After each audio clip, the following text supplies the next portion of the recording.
ಇವತ್ತಿನ ವಿಡಿಯೋದಲ್ಲಿ ಸಿಂಪಲ್ ಹಾಗೆ ರುಚಿಯಾಗಿರುವಂತಹ ಪನ್ನೀರ್ ಮಸಾಲ ಮಾಡೋದನ್ನು ನೋಡೋಣ. ನಾನಿಲ್ಲಿ ಒಂದು ಪಾತ್ರೆನ ಬಿಸಿ ಮಾಡಲಿಕ್ಕೆ ಇಟ್ಕೊಂಡಿದ್ದೀನಿ. ಇದಕ್ಕೆ 2 ಟೇಬಲ್ ಸ್ಪೂನ್ ಎಣ್ಣೆ ಹಾಕ್ಕೊಳ್ತಾ ಇದ್ದೀನಿ.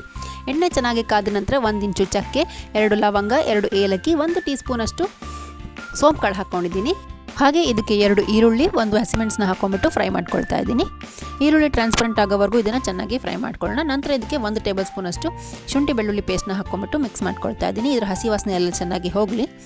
ನಂತರ 2 ದೊಡ್ಡ ಟೊಮೆಟೊನ ರಫಾಗಿ ಕಟ್ ಮಾಡ್ಕೊಂಬಿಟ್ಟು ಹಾಕ್ಕೊಳ್ತಾ ಇದ್ದೀನಿ.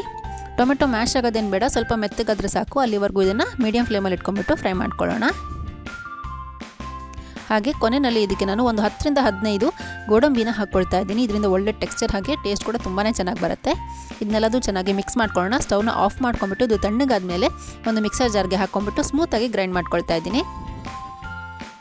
ಈಗ ಅದೇ ಪಾತ್ರೆಯಲ್ಲಿ 2 ಟೀ ಸ್ಪೂನ್ ಅಷ್ಟು ತುಪ್ಪ ಹಾಕ್ಕೊಳ್ತಾ ಇದ್ದೀನಿ. ಹಾಗೆ 2 ಪಲಾವ್ ಎಲೆನ ಹಾಕ್ಕೊಳ್ತಾ ಇದ್ದೀನಿ.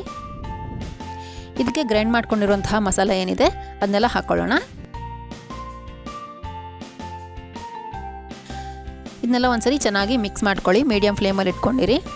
ನಂತರ ಇದಕ್ಕೆ ನಾನು 1/4 ಚಮಚದಷ್ಟು ಅರಿಶಿನ ಪುಡಿ, 1 ಚಮಚ ಅಚ್ಕಾರದ ಪುಡಿ, 3/4 ಚಮಚ ಗರಂ ಮಸಾಲ ಪೌಡರ್, 1 ಚಮಚ ಧನಿಯಾ ಪುಡಿ ಹಾಕ್ಕೊಳ್ತಾ ಇದ್ದೀನಿ. ಇದನ್ನೆಲ್ಲ ಚೆನ್ನಾಗಿ ಮಿಕ್ಸ್ ಮಾಡ್ಕೊಳ್ಳೋಣ. ಹಾಗೆ ಈಗ ಇದಕ್ಕೆ ರುಚಿಗೆ ತಕ್ಕಷ್ಟು ಉಪ್ಪು ಹಾಕ್ಕೊಳ್ತಾ ಇದ್ದೀನಿ. ಇದಕ್ಕೆ ಕನ್ಸಿಸ್ಟೆನ್ಸಿಗೋಸ್ಕರ ಒಂದು ಅರ್ಧ ಕಪ್ಪಷ್ಟು ನೀರು ಹಾಕ್ಕೊಳ್ತಾ ಇದ್ದೀನಿ. ಇದನ್ನೆಲ್ಲ ಚೆನ್ನಾಗಿ ಮಿಕ್ಸ್ ಮಾಡ್ಕೊಳ್ಳಿ. ಮೀಡಿಯಂ ಫ್ಲೇಮಲ್ಲಿ ಇಟ್ಕೊಂಡ್ಬಿಟ್ಟು ಇದನ್ನು ಕುದಿಸ್ಕೊಳ್ಳೋಣ. ಇದು ನೋಡಿ ಇವಾಗ ಕುದೀತಾ ಇದೆ.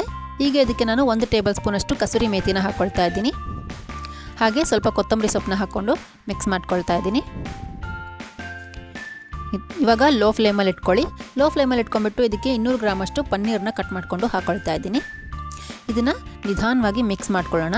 ಚೆನ್ನಾಗಿ ಮಿಕ್ಸ್ ಆದಮೇಲೆ ಒಂದು ಮುಚ್ಚಳನ ಮುಚ್ಚಿಬಿಟ್ಟು 3ರಿಂದ 4 ನಿಮಿಷ ಲೋ ಫ್ಲೇಮಲ್ಲಿ ಬೇಯಿಸ್ಕೊಳ್ಳೋಣ. ತುಂಬಾ ಸಿಂಪಲ್ ರೆಸಿಪಿ, ತುಂಬ ಬೇಗ ರೆಡಿಯಾಗಿಬಿಡುತ್ತೆ ಇದು. ನೋಡಿ ಇಲ್ಲಿ ಇವಾಗ ಪನ್ನೀರ್ ಮಸಾಲ ರೆಡಿಯಾಗಿದೆ. ನೀವು ಇದನ್ನು ಒಮ್ಮೆ ಟ್ರೈ ಮಾಡಿ ನೋಡಿ ಹೇಗಾಗಿದೆ ಅಂತ ನನಗೆ ಕಾಮೆಂಟ್ಸಲ್ಲಿ ತಿಳಿಸಿ.